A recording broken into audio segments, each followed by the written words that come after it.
Awesome. There we go. It was just the internet there on my part. I can just mesh it all together anyway.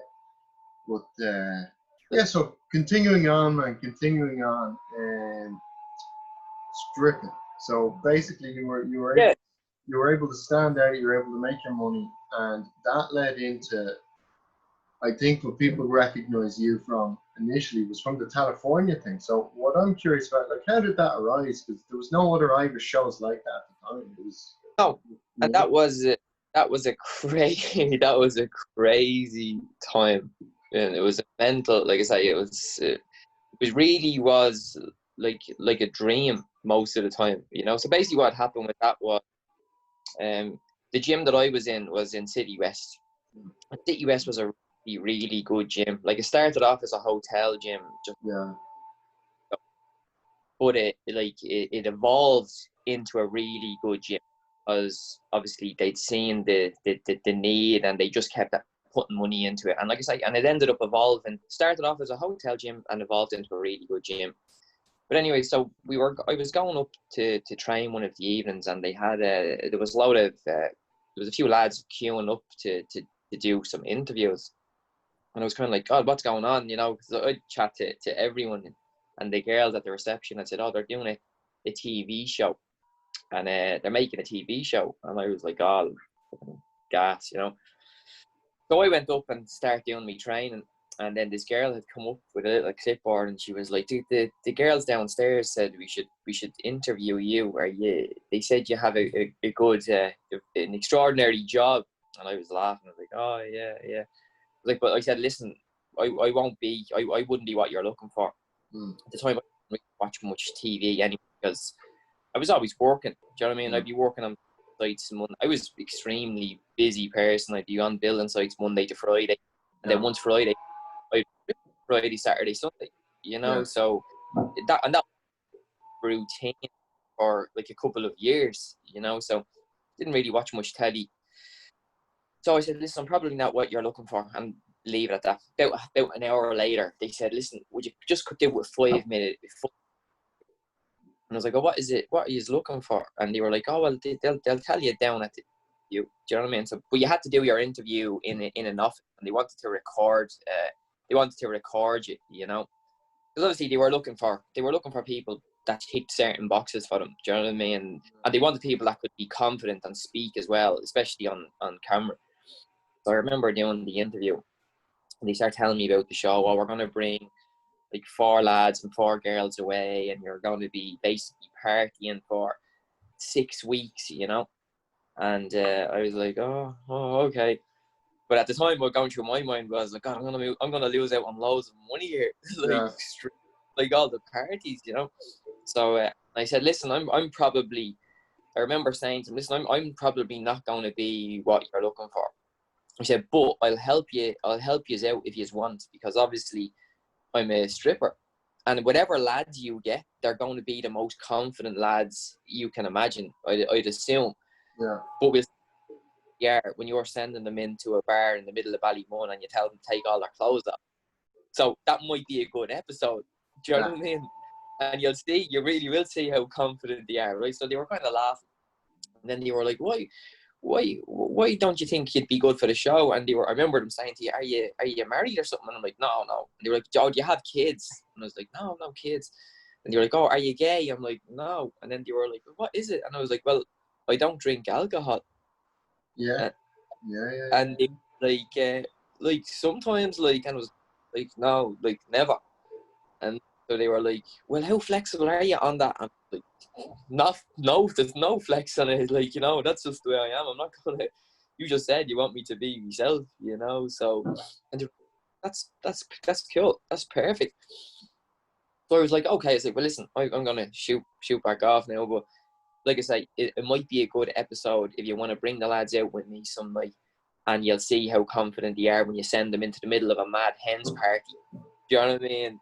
And then you'll see how confident they are, And we left it at that. And sure enough, a week later, they rang me and said, listen, we'd love you to be in the show. And I was kind of like, oh, really? So, and they were like, yeah, we'd like you to be in the show. We think it could be a good dynamic, So I was like, okay, like I said, we didn't know where it was going to evolve on into. Do you know what I mean? But it ended up that obviously all the lads they ended up picking were from City West, because that was the last. That was the last. So they started in nightclubs, but in nightclubs, all the lads they got, none of them. Some of them are confident and funny, but none of them went to the gym. Okay. So didn't want to have the Irish one where, like, obviously they were based on not Georgia. They were based on Jersey Shore originally. Do you know what I mean? But they didn't want if the Irish version, none of the lads lifted weights or anything. Yeah. Do you know what I mean? So when they went to the nightclubs and done the interview, couldn't find any lads that were in shape. But they could find loads of lads that were they were all just like locked and pissed. Do you know what I mean? Yeah. So then they went to shopping centre. A few, like I say, the few lads that they were getting there just couldn't speak. You know what I mean? They were too nervous. They were like, oh no, I don't think that would be for me. So the last day, after nearly 3 months, they said they do a few gyms. And it was just sure enough, they ended up getting me, Dave, Cormac, all in the same gym. Okay, so did you all know each other beforehand then, like from training and stuff? Like we all knew each other to see. Do you know what I mean? And geez, we would have been all like long-term members of City West. Do you know what I mean? Yeah, of course. Like Cormac would have been there since the start. Dave was working. You know, Dave was a first trainer. So yeah, we all knew each other to see, you know, and like I say, and then they pulled us all away, and we went into the house, and that was when the madness started. Then, you know. So obviously it got filmed, and then wouldn't have been released for a while. So like when you filmed it, there was that wait. So I mean, yeah, that nervous, man? Was that a nerve-wracking wait? For me, right, I wouldn't really be kind of a nervous person, which I think that's what made me be so good at stripping. I wouldn't be someone that suffers with that anxiety of worrying about people. But that's what made me be able to walk into a bar in the middle of nowhere, and I would never get that anxiety feeling. You know what I mean? So, but when waiting on the California to come out, because the hype around it was so crazy, and before the show came out, I was the one that everyone wrote about and got all the negative press. Like, it was just like, and I remember one time my sister rang me, and she was crying because a lot of people were saying, oh God, she was like, oh, they're saying horrible things about you. Yeah. And I don't care. Do you know what I mean? None of these people the show hasn't even been out yet. I said, but that's the way. Now, that was the way. It wasn't even that bad back then. Nowadays, social media is terrible. Nowadays, they can really just say whatever they want about people. Back then, it wasn't too bad, but it was still there. Don't forget, because Instagram was only taken off. Instagram wasn't even around. It was just Facebook. Yeah, it was Facebook and YouTube back then. Exactly, it was just Facebook and YouTube, and Twitter only started. I mean, but Twitter no one was on Twitter. So everyone was just on Facebook. But it was all the comments of people that, like I said, the show wasn't going to come out for 6 more months, but the hype around it was so big. And I was the easiest to write about because people had seen me probably at a party. They'd probably seen me do a 40th or a 30th or a 24th. So that was a bit annoying, more so because friends and family would be getting annoyed over it, you know. But for me, it didn't really, like I say, annoy me too much because, like I say, I don't really. To me, people. It doesn't bother me. Do you know what I mean? I know people like to talk. Like, sometimes people just talk out of boredom, you know. So I don't take it personally, you know. So it didn't bother me. But anyways, then when the show came out, obviously things changed for me, you know. So, but because things just went, like I say, we weren't expecting. We were told that they were hoping for between 65 and 75,000 people to watch each episode, and they would have been happy with that. Yeah. The minimum numbers, like, we used to get the number sent to our phone, like the minimum per episode. Right, how much was it? Because it cut out 700. 700,000. Yeah, per episode. Mental. You know. Mental. And the first episode broke in millions, which was the only it's still the most pilot episode. It was the most watched pilot episode of any TV show in Ireland. Do you know what I mean? And it was the first time it knocked off its top spot by this show about a load of drunk people. Yeah, the whole thing was like there was a second season of it. So I mean, like leading into And that. when it got back, and then like I say, they pulled. I remember them pulling you into TV3, going, "Listen, there's a lot of people watching this show. You know, your lives are going to change quite a bit. You know." And they said, "Then we want to do a second season, so we're going to bring us all to Spain." You know, so but for that year, you were literally just doing interview after interview. Like every single morning, there was some radio station. Do you know what I mean? That would want you on. You know, or you'd be getting invited to all this. But then again, like I say, social media still wasn't as big back then. No. Do you know what I mean? It was all getting relayed through Facebook. Do you know what I mean?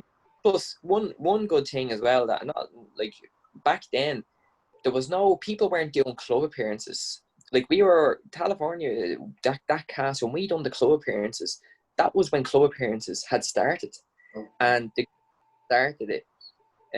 You'd have the likes of like Al Gibbs and them. They were the agents and stuff, and they had realised that they were doing it in the UK with footballers.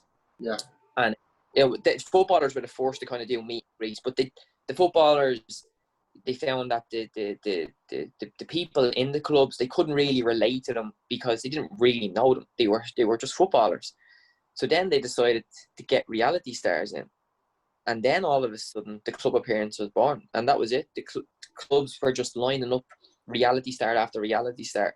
And that went on for maybe, there was probably 3 to 4 years of club appearances where if you, like, nearly every club would have someone booked every weekend. Like, do you know what I mean? That was one of the things people were going to clubs for a while, you know? But that didn't, like I say, that same thing again, that evolved and that came and went. You know, you wouldn't get that now, really. People say, do you know what I mean? But back then, it was very fresh. And I remember going to nightclub after nightclub. And, like, I'm sober. So I would remember, that was the good thing for me. Like, the rest of the guys, it was so crazy for them. Some of them were pissed for maybe 3 years. Yeah, you know? Yeah. They were pissed all the time. Do you know what I mean? Because it was a party. It was a really fun time for. Of course, a bit of money, you know, a bit of like, you get recognized where you go places and kind of like, you know. Oh, it's hard to. Yeah. Like, you know, you get sucked in, you know, and especially when, like you say, when everything's getting, when no one says no to you, you know, when everything's just yes. Your ego gets bigger. And that's just the way it happens, you know. So it was a crazy time for all of them as well. Do you know what I mean? Like going from club to club, and like and it's funny because I would see, say, all the haters saying stuff about all these guys that were in the show with me. And it'd be funny because I'd see lads saying stuff to even the likes of Phil, who got the hardest time. Yeah. But Phil, in fairness, Phil was happy to play the bad guy. Do you know what I mean? Like, but he was a big reality TV person. Yeah. So he understood, God, if you're the bad guy, sometimes you can benefit you more. Cash in, like he knew the game. He knew the game. Just have to be thick-skinned, you know. And it'd be funny because Phil, I would see, it just goes to show how fickle and how not real, like, what you see online would be. For example, all the guys, Phil would get terrible abuse from lads going, I bet you he never gets you bet you never get laid, you never get a woman. Do you know what I mean? Man, if they had came to a nightclub, Phil would have about 200 women just going there. Do you know what I mean? Like, that was the reality of it. Do you know what I mean? Mm-hmm. When the girls went to the nightclub, it's a bit of excitement. They'd want to, who would they want to go home with? The guy who's on the reality TV show that everyone's talking about and is in the newspapers. whether they're attracted to him or not, just out of the excitement they'd want. Do you know what I mean? So like that's reality, you know. But I used to always get a laugh out when people would be saying this, and going, guys, you just have no clue, man. That guy is living, like I say, he doesn't really let your little keyboard warrior messages hurt his feelings, because he's living an amazing life right now. Yeah. Now, like, you know, that's, so I always used to, you know, like I say, but then again, and sometimes the Irish people can be a bit crueler. Do you know what I mean? Like I say, they do like to put you in your place, you know, when they. Yeah, I mean, for the second season, you went to Spain, so obviously that was a different game. That was, and you had a new people arrive, and it was all like, it was a bit more budget, like, you know, it was a bit more. Oh, sure, their budget went through the roof after. You know what I mean? Like, you know, like they knew the show was successful. Their budget quadrupled. You know, like they brought everyone to Spain for like 6 to 8 weeks. And nobody said no to you. Whatever you wanted. Yeah. Do you know what I mean? I want to go here. I need new clothes. Everything was yes, yes, yes. Do you know what I mean? Yeah. Like, yeah. I'd wake up in the mornings, like I'd be up early because obviously I don't drink. So the guys would be in bed. I'd be up early. Now, it was a bit easier for me doing the show because I got to know even all the cameramen and the producers because we weren't allowed to interact with them. You know, it'd be just no. You know what I mean?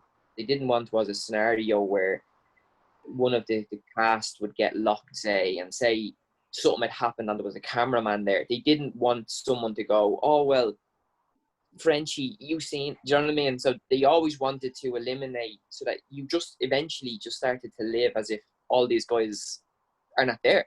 Yeah. You know, so whereas for me it was a little bit harder because a lot of the time I could be there up early and it would be only me and a cameraman, and I'm eating me cornflakes going, listen mate, unless I start choking on these cornflakes, there's nothing much going to happen here.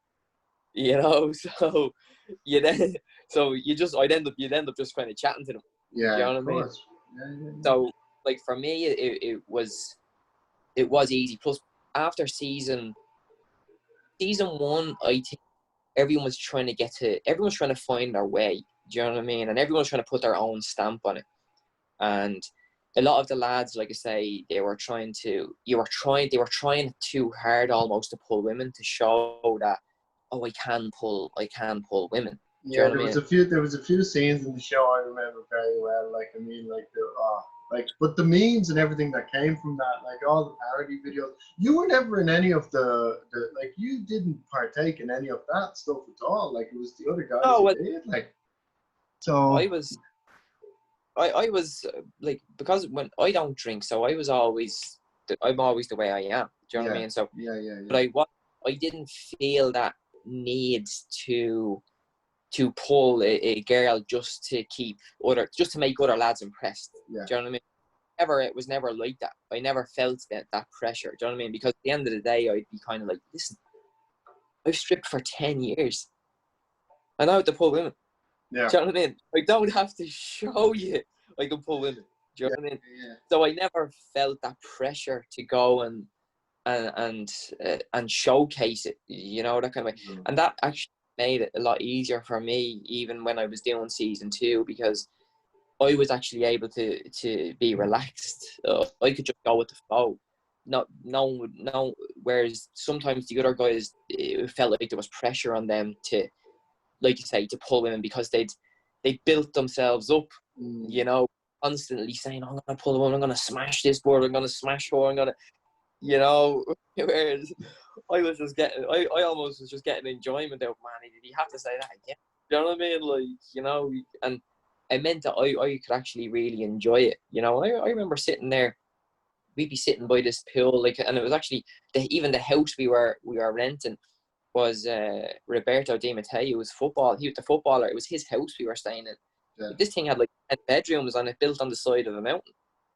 Like, you know, like 6 weeks ago I was on a building site, and now I'm on a beach on the side of a mountain, and I'm just fucking relaxing in the sun, going, this is fucking amazing, and I'm getting paid.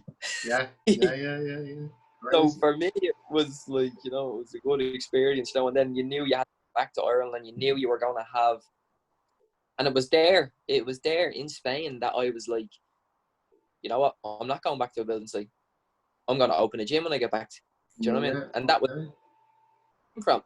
So what I started to do was myself. I said to Dave, I'm opening it. I'm not going back to a building site. With it, there's nearly 1 million people know me right now. Do you know what I mean? From if we can't do something with this platform, we can never do anything with any business, because business is advertising. Business is having a successful business. People know who you are. You know, people sink hundreds of thousands of euro into advertising, and they don't make a mark. They can't make a dent in it. We had such an amazing platform from the show. Yeah. I was like, if we can't make a successful gym, we don't deserve it. So it was around that time that the gym idea was born. Yeah, I remember the t-shirts. Like, I remember on the show you were wearing gold t-shirts. So we got all the t-shirts made. We didn't have a gym at the time. We just knew we had 8 months to a year to get a gym, because that's how long it took. So all the time that we were there, we would be talking as if we had a gym. But in the back of our mind, we're like, shit, we really better find a gym when we get back to Dublin, you know. But it was. But sometimes you just have to.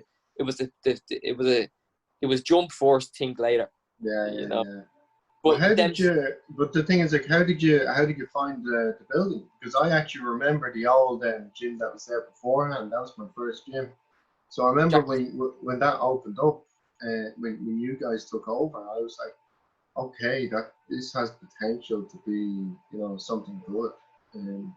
No, so what had happened originally first? So originally we started looking at sites everywhere, and we were meant to take the Total Fitness in Sandford. Had been shut for a good while, so we got in contact with the estate agent who was looking after that, and I had basically spent a month up there going through the entire building because they wanted big money for it. It was technically advertised as a turnkey gym. So I said, well, listen, I need to check it out. Do you know what I mean? Because it was broken windows. I spent about a month up there, literally checking all the cross trainers, the treadmills. Half of the equipment was not working. You know what I mean? It was very run down. It would have needed a lot of money just to get it up and running. Plus, the landlord was just not willing to work with us. He wanted the prices from before there was, and I was kind of, times have changed. You're not going to get that money anymore, and it was just no movement on it, but we really wanted that, I was like, I can make it work, but it was actually a blessing in disguise that we didn't get it, because the times had changed so much that there was so many new gyms opened in Sandyford that 5,000 strong membership that was meant to be up there, that would have been so diluted that it probably would have shut us. Do you know what I mean? Because the 600 and the 700 or even the 1,000 members that had gone to the other clubs, that big club needed that. That big club needed them numbers or it wouldn't work. So that was a blessing in disguise. And it was actually Al Gibbs had said, because he's from Greystones, there's an empty gym down in Greystones. Yeah. And this is a funny one. So we are like, no way. So we drove down one of the days, and I remember I came down and the building was all locked up. And I remember ringing up to make an appointment to see. They couldn't let us in until like the following week. I was like, oh, fuck this, I'm not waiting. So I drove around the back and I took a pane of glass out and I got in, walked around, and I was like, this is the one. Just like that. I was like, this is it. That's it. We're taking it. It was perfect. It was perfect for what we wanted to do, that first proper, like, lifting gym, like a proper lifting gym, but would cater to everybody. Switching the gyms around, whereas all the gyms were like 70% cardio, 30% lifters. We were going to do 70% equipment, 30% cardio. Because up until then, I had American style gym. That's essentially what it is. It's a US style. but up hadn't been done. You Yeah. know, it was simple. It hadn't been done because most gyms were either hotel type gyms, or like you had the Ben Dunn gym. But like I say, this was still early on. Like this 2012, you know, so there was no big commercial lifting gym based on the American gym model. No. You know, using proper hammer strength equipment that people. But then again, people, as at this time, don't forget, it was starting to change where people were becoming. See, once people start uploading photos of themselves onto the internet, that's when people became obsessed with how they look. So they wanted better and better gym equipment. They wanted better ways of training because now everyone could compete with everyone themselves. Yeah. I mean, talking about that, like, it's very funny because, like, I even just hopped on for one of my clients. I hopped on my Fitness Pal the other day. I have my old profile there from 7 years ago, 8 years ago, and I'm like, oh fuck, that's the only photo I have from my RBBF show in 2013. So what people don't realize is there was no photos, there was nothing. If you took them, it was like someone taking photos for you. It was actually planned. It wasn't like I'll take a selfie here and there. So like when it became to emerge out that all the young people started wanting a gym that had that space, and you know, you always had that really good equipment. And it also looked good in order to allow them to take a photo of their training session. Yeah. You know, we started to realise that was an important thing. That's why we had signage and stuff, even onto the mirrors. Do you know what I mean? Like having a go set, and people like, what are you doing that for? Like, well, because that's the way.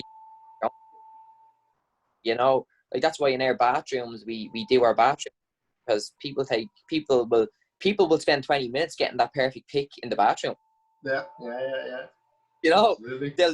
They'll rush a quick one on the gym floor, but they'll spend 20 minutes on the one in the bathroom. Yeah. You know, so why wouldn't I want to make sure that the bathrooms in our gym look amazing? Yeah, because that photo's definitely gonna go up on the internet. You know? So like it was all relevant, you know, of how, like I say, just how things evolve. And when to try and be ahead of the curve, you have to try and anticipate how it's going to evolve to be successful, you know. So you're trying to think, will that take off? Oh, is that the way it's going to go? You know, but like I say, the fitness industry that's changed the most in Ireland. Do you know what I mean? Like I say, look at the young fellas now, 17, 18. Some of them are just monsters already. You know, like, you know, they have all this knowledge. There's so much stuff available. There's so much information out there. Like, you see some of the 17, I see some of the 17, 18-year-olds in the gym, and I'm like, my God. Yeah. Like we don't, like, you know, but like I say, it's good to see how it's evolved. It's very good. It's good. I remember having to lie about my age to get into a gym. I mean, back when the day was you had to be over 17 or 16. So I remember I lied. But there was no other young people training. There was one or two, and they were other like aspiring competitors. So, or they were big into sports. It wasn't just you went for the crack. People didn't just go for the crack. It was genuinely like for an athlete, or it was for like health. But it wasn't for like a pastime like it is now. But you have thrived with the growth. I mean, you opened up Ashbourne and you opened up Limerick. So what's the story there with them? How did that, you know, transpire? Well, we done Greystones, and you start to learn. Obviously, you start to learn. Like making mistakes is the best way of learning, you know. And we've made hundreds of mistakes. Do you know what I mean? That's the best. But it's trying to keep that enthusiasm every time you make a mistake is the key, you know, to kind of go, well, you know, because now people love to see you fail. They're happy to criticize your failure. So sometimes it can be hard to keep the same enthusiasm after, you know, especially with all the people that know everything about everything. Do you know what I mean? Enthusiasm can be tough sometimes, but it's only through failure that you realize, well, this is actually what I want to do. So Dave's wife, she had said there's an amazing unit in Limerick, and like I say, people are in. It's not just Dublin that lads train. Anyone that thinks that it's just Dublin, that's ludicrous. Do you know what I mean? Society had changed so much that lads all over Ireland were looking well. Do you know what I mean? Like, everybody wanted to look well, you know. So why wouldn't they want an elite facility in Limerick, Cork, Galway, you know? So Leanne had seen this unit. It was a rundown car garage. Nobody wanted it. It needed a lot of work, which was where I came in because my background is construction. Yeah. You know, so it just same thing again. It just worked out well. I went down. I slept in a sleeping bag until I'd built it, and that was it. You know, we opened it. Yeah. But I mean, the Limerick one, it's definitely. I've never been, but would you imagine now in different areas there'd be different crowds who would go to it? Like, there'd be different demographics. Would it be the same? Yeah, no, there is. There's the demographics can be a lot different, but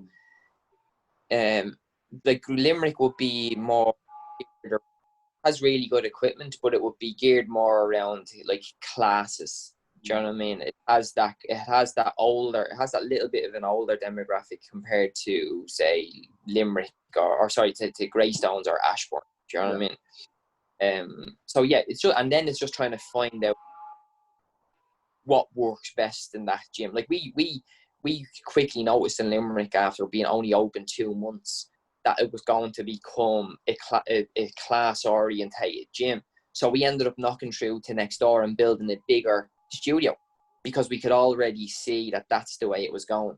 So rather than risk losing some of that members, we said, let's try and grow that. Do you know what I mean? So, but it did. So we ended up capitalizing on that. So Limerick would be a big, like I say, class orientated gym. But like I say, that's not because we just didn't want to be a one trick pony either. You know what I mean? You don't want to just have good equipment because anyone can get good equipment. You know, it's just and that sense of, like, you know, almost you're trying to even almost get that sense of family into a gym, because that's how you retain people. Yeah. You know, you feel part of the club. Sure. You know, that's what it has to be. It has to be a club if you want, because if they don't feel invested, sure, someone could just throw a million gym next door to you, and if that all they want is good equipment, it's different. But if you're trying to instill that sense of like community or family into them, you have to kind of go a little bit further almost, you know. But I'll go on to the equipment for a bit, because what you have is very unique. I've not seen it in Ireland anyway, apart from Go Gym, is the Strive equipment. So how did you come across that? So Mick, who owns our and I know Greystones Nick. here, Yeah. love gym equipment.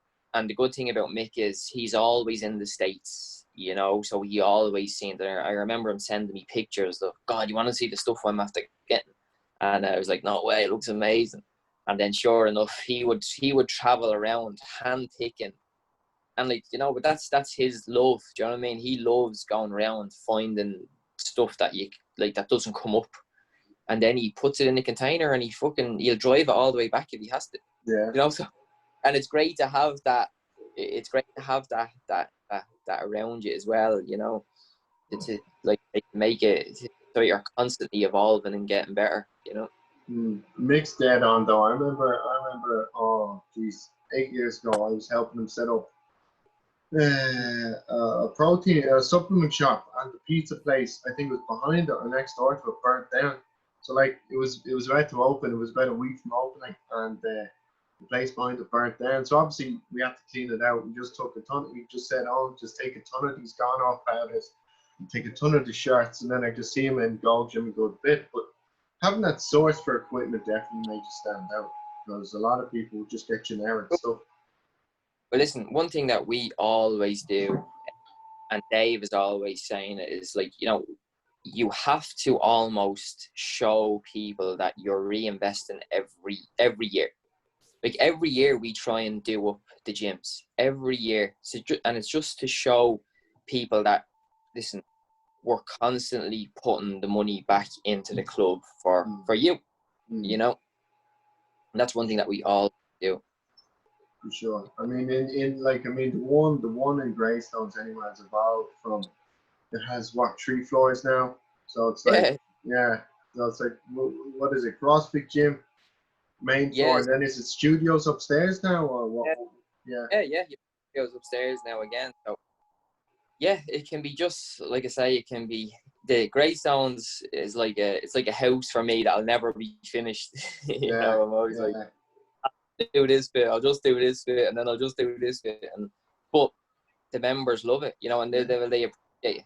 They'll say to you, God, Jesus, fair play to you, and it's nice to hear when they're saying, oh God, Jesus, we appreciate what you're doing for the club. Because some clubs, like I say, you won't see them reinvesting for 7-8 years. In fact, some wait till it gets to the point where 8% of the members are totally complaining, going, this is bullshit.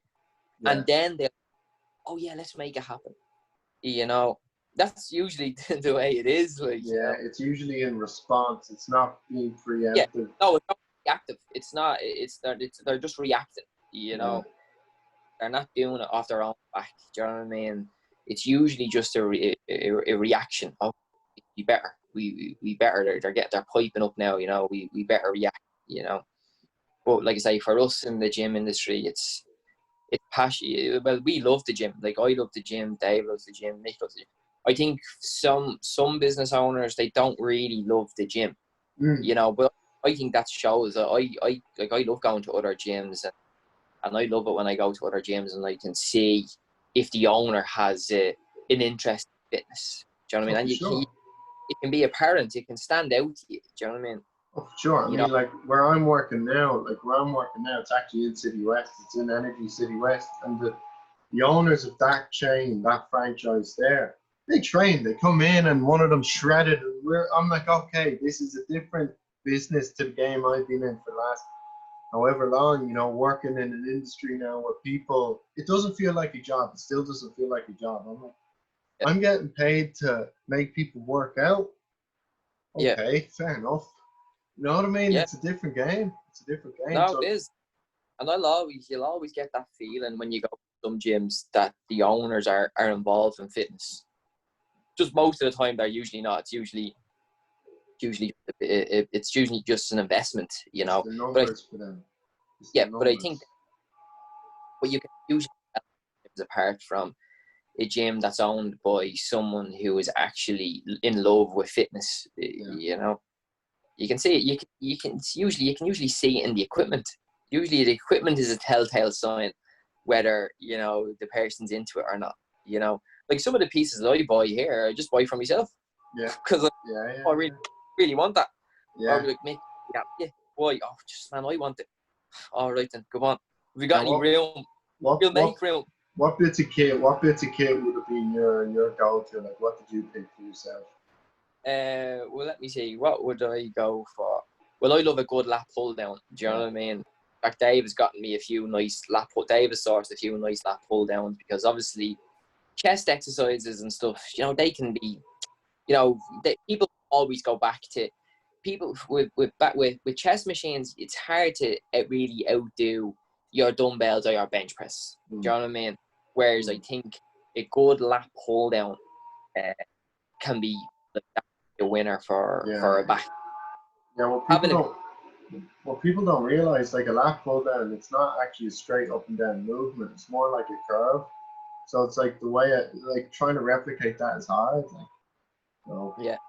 So I love all the different grips, the hand grips. Like I love all the different grips of how just the grip variation will complete.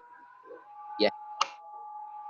All the grips, do you know what I mean? The max grips, do you know what I mean? So, and like I say, all the different, it's nice to have, most of the time you're buying it for yourself and you just have it, still nice to know it's there. But I mean, even the members in the gym have always been it's been a very mixed group, which is great. Like I remember walking in one day, and you'd see Brian Hickey there 3 weeks out posing or something, and Larry, and then you'd have Christian in there when he was doing his shows, and then you'd have a few of but then on the other hand, you'd have like everybody else, and nobody batted an eyelid. It was that's always been really, do you know what I mean? Like I say, I love that. I love keeping it like that. Do you know what I mean? Like I say, you can see Loch Gannon walking around, you know, and like, you know, we just floating around doing this thing, you know, and it's nice. Like I say, I like it as an owner when I see people that I would like have the greatest respect for training and using my gym. That's for me. That's the stuff that I enjoy. Like, you know. Yeah, for sure. I mean, do you think now, moving forward, you'll open a fourth branch, or are you going to just keep it the way it is for the moment? We'll probably just stay the way we are. I think gyms are probably going to change a little bit, maybe over the next couple of months with just how this virus has gone.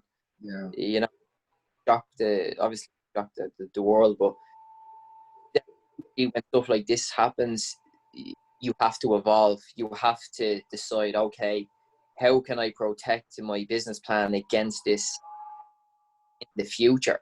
You know, so for now, I think it would be bad. It would be a bad decision to try and focus on doing a fourth gym.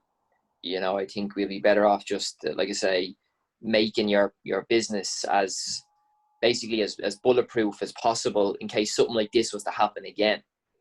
You know, so I think certain procedures and stuff will probably end up staying. The likes of the booking in systems, I think that's just the way gyms could be for the foreseeable future, where you don't have that luxury anymore. Rock up and walk into a gym, you'll be more accountable for your time. Yeah. So I think that will probably be something that they probably won't want to get rid of. Like anyways, but no, for now I wouldn't. The timing always has to be right. I think, you know, you have to be in the right frame of mind, the right headspace. For now, I'd be more so just concentrating on making sure like the gyms are all safe and everyone is happy. Yeah, I mean, because you guys, when you guys opened up, it was pretty much obviously 2012, so it was still like the recession was still there. You know what? It was still there, and like what people don't. Our business plan is based on a recession. Yeah. You know, so that's we're always like, oh, we always have like a doomsday plan, but our business plan doesn't involve crazy numbers. Yeah. You know what I mean? We were more real. You know? And so like we always have a doomsday scenario that I could run the gyms with hardly no staff if I had to. Yeah. Do you know what I mean? Yeah. We don't know anything different, you know, because the business plan is based on a recession.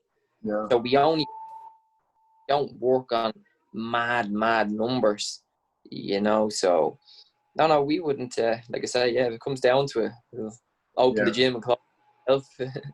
I think the days, because I do think the days of gyms like Westwood and, you know, the big extortionist prices that were part of it, you know, I don't think they're really part of the game anymore unless you're looking for that, like, you know, I mean, there's still Westwood, but that's it. I mean, I don't know that if there's any other gyms really charging that much. Yeah, could be wrong. You know, but. No, there will always be a place for them as well, you know, because there is a space for them. Do you know what I mean? Like I do go around to quite an awful lot of gyms, and like I say, some people that use them gyms, and it's like it's not even. It's for what they get out of the gym. Do you know what I mean? It can be even down the networking circle that's in a particular gym. Do you know what I mean? So there will always be a place for them gyms as well. You know, I just think it might open up. I do think there will be a bit of is an upsurge in the kind of the middle of the road gyms though. I do think they a little bit better, especially like I don't know, we don't the actual numbers of how many people have actually lost their job. Yeah, been a good few people anyway. Are you back? Yeah. You know, so it was more. You were saying, as I agree with you, it's definitely the case that people have lost jobs. You know, people still aren't working. I mean, I'm lucky that I am working. So, Like uh, it's not isn't apparent yet really of of of how many people don't have jobs right now. You know what I mean? I don't think that will be properly out there until probably maybe could be even September, you know. yeah, So usually only when that is forecasted will when you actually know will, like I say, will society probably change a good bit, because there's still people going around with, don't forget, some people have more money now than they had before because some people have been getting paid more, you know, some yeah, people have, so yeah. it can be that false, that sense of false security can be there as Yeah, what well. people don't realize, a lot of people don't realize, is they're going to be taxed. They're going to be taxed a lot for taking it. Like, people don't realize, if you get that COVID payment, I mean, it's great, it's wonderful, and it does save you in a situation where you don't have a job. But if you don't look for another job and you keep on that payment, you're going to be taxed a lot more money than you would be. And I think at the end of the day, I don't know. I don't think there's going to be another recession. I just think it's going to be a different way of life. I think a lot of jobs are going to be 3 or 4 day weeks. I think, Yeah. well, that kind of thing, you know. I don't No, think that's it'll. exactly. I think it'll just evolve into it'll find its way. Be, I don't think it'll be as it was, like I say, last time, but it'll just be different. But I do think gyms will be definitely changed going forward. I don't think, I just couldn't see them having that freedom. Not for at least maybe 1 or 2 years or whatever. Do you know Yeah, what I mean? yeah. I So mean, even with ourselves, it's like, look, I tell people all the time, you're booked in for an hour, but like if it's quiet, you can stay longer. Obviously, it's just a case of just make sure you're checked in, just so we can yeah, hold people accountable. That's literally all it is. So it's using common sense as well. Like, you know, you're not going to exactly what you said. You're not like getting being an enforcer of, like, you know, regulations or rules that are only here because of the current situation. You don't want to be an enforcer when you're making a judgment call. You know, you don't want to put people off either. yeah, You know, because at the end of the day, everyone's pretty.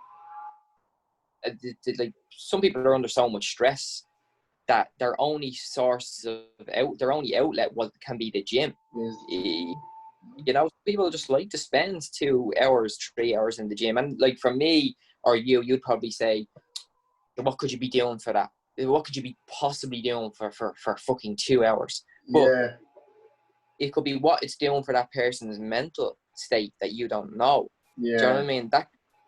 That's people have to understand that as well. The gym can be a safe haven for some people. and You know, the main thing certain in their day. So when you take that away or you change that around, it can affect them. You know. yeah. I mean, like, don't get me wrong. Like, I agree on everything there, because the amount of people that you and I would know that, we're just waiting to get back to train, and the gyms are the first communities that are open. I mean, pubs and cinemas and all that stuff, they're still not open. I think restaurants are, certain restaurants, but I mean, I still haven't gone out for food or anything. I just haven't thought about it. But regards going back like 2 hours, like, there's people who are there for the mental escape, but then, like, you will get to certain things where you might get a group of young lads who are just there to look at the women, and then when the women leave, they leave, which is exactly what happened yesterday. And we were kind of just like, okay, they literally left when the girls left. And I was just like, were they even training? No, they weren't even training. So in that situation, I'd usually just say, look, lads, you know yourselves, you can't be grouping around, and, like, I mean, if somebody is sick, you're going to be the ones who get it, I suppose. But you have to, it's not being an enforcer, it's kind of just be Yeah. aware, I suppose. I Yeah. mean, some people just want to be there to, you're like, oh, you'll have people doing a class, they might go onto the floor, then do their weights, and then they might, go to the sauna or whatever else another gym has. I mean, they spend a few hours at least. I do. I do anyway. So, Yeah. No, it can be. Like I say, so it's just trying to find. that balance, you know, with everyone. And that's the thing about the gym industry. You meet so many different characters, you know, and you have to you have to try and find something, you know, you're trying to relate to all of them. Do you know what I mean? But yet they all might have a completely different outlook on the gym. Yeah, You know. yeah. Well, look, Jay, it was a delight having you on. I know you have a few things to do. I have a few things to do. But look, I'll probably, as I said, I was saying to Aaron, my friend Aaron, I was saying, look, I'm going to be joining because I have a few friends in Go anyway. And I'm up at the dawn of, you know, I'm up real early now these days. So probably I'll be joining back up in August once I'm paid. Because, like, look, I can't train where I work. That's the problem. I love working there, but I can't train there. It's just too much of a. Yeah. Not my gym. It's not my gym. So. No. But Listen, drop look, down for to sure. me. For And sure. we'll do a set. It'll give me an excuse to do a good session with you. Yeah. We'll plan it out. We'll plan it out. So you have like a couple of hours free, and you'll be out. We'll have some fun, man. But look, for anyone looking to reach you or anyone looking to inquire about the gym, where can they find you? Yeah, so it's just obviously we've Go Gym One on Instagram. Fitness, which we've amalgamated the two gyms onto that one, just so that we don't have loads of different Instagram pages going. So you can get gogymfitness.ie, Go Gym One on and then just Facebook, man, is the best way. Or anything goes. Go Gym Greystones at info. Simple. Buddy, thanks a lot. That's it. And for anyone listening, look, make your way down to Go Gym. Like, I mean, I have trained there on and off for years, you know, through preps and off seasons and stuff, and I've always gone back to it. So I mean, for anyone looking for a good experience, make your way down, you know. And this will be us